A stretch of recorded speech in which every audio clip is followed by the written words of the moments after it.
आज चाहिँ म हजुरहरूसँग सानो कुरा सेयर गर्न आएको। यदि हजुरहरूलाई मैले गरेको कुरा यदि मिल्छ भने हजुरहरूले कमेन्ट गरिदिनु होला हैन।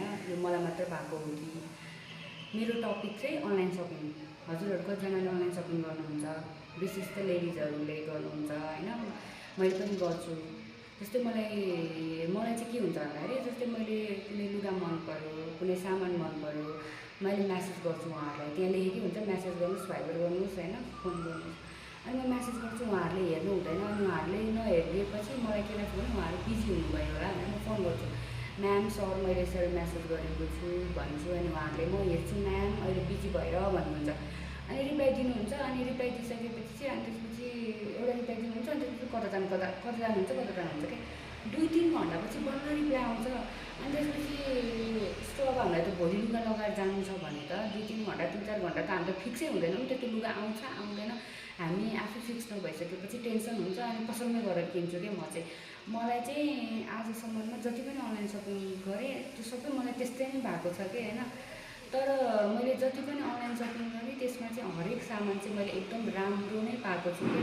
सामानमा चाहिँ एकदम बेस्टै छ कि, कुनै पनि सामान नराम्रो खराब छैन, सामान मैले राम्रै पाएको छु। तर म्यासेजको रिप्लाई ढिला भयो अनलाइन सपिङको हैन। अब सबैजना त्यस्तो नहुन पनि सक्नुहुन्छ। अब मैले त सबै त अनलाइन किनेको छैन हैन।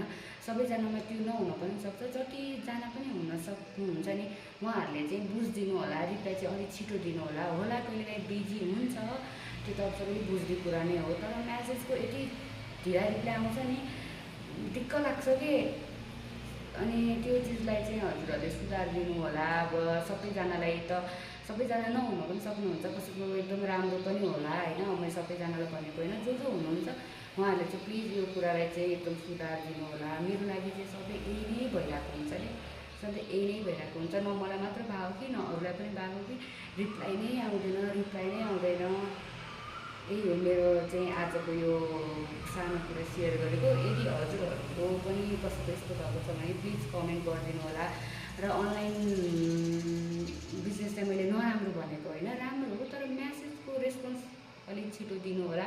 अनलाइन बिजनेस एकदम राम्रो हो, हामीलाई सुविधा भइरहेको छ, घरमै आइरहेको छ।